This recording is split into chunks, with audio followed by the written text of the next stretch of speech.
আজ কিন্তু আমার মেয়ে অনেক কাজ করেছে, প্রায় দুটো রুম কিন্তু ও একদম ঝেড়ে ঠেড়ে পরিষ্কার করে সব কিছু করে দিয়েছে। আর আমি রান্নাঘরে আর আমার হাজব্যান্ড ঠাকুর ঘরে ছিলাম। তো সবাই মিলেই আজকে সব কাজ কমপ্লিট করে ফেলেছি। আর আমি মিডিলে গিয়ে গিয়ে আমার মেয়ের সাথে অত্যাচার করছিলাম ডান্স করার।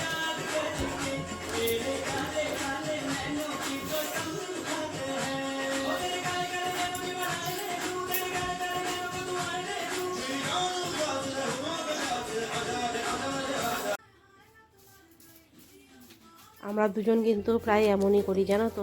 যখনই কোনো কাজ করতে থাকি, যখনই কাজ করতে করতে করতে করতে বোর হয়ে যাই, তখন দুজনে একটু মুডটাকে সুইং করার জন্য কিন্তু আমরা একটু দুজনে মিলে নেচে নিই। তো সেইভাবেই আমরা সব করে নিচ্ছিলাম।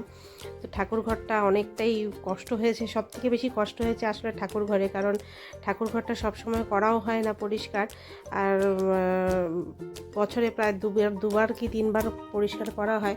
আর ঠাকুর ঘরে যেহেতু হাফ ওয়াল আর হাফটা টাইলস বসানো, আর যেই পার্টটা ওয়াল না, সেই পার্টটা একদম মানে নোংরা হয়ে গেছে, ওয়ালটা খুব খারাপ হয়ে গেছে।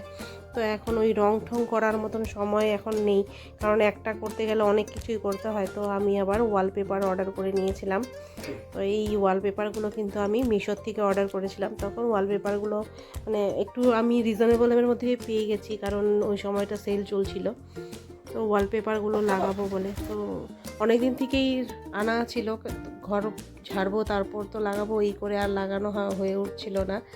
তো ফাইনালি আমি আর আমার মেয়ে লাগাতে তো নিয়েছি, কিন্তু লাগাতে গিয়ে বুঝতে পেরেছি যে এটা অনেকটা ধৈর্যের কাজ, এটা ধৈর্য সমেত করতে হবে। সেই জন্য আমরা দুটোই লাগিয়েছি।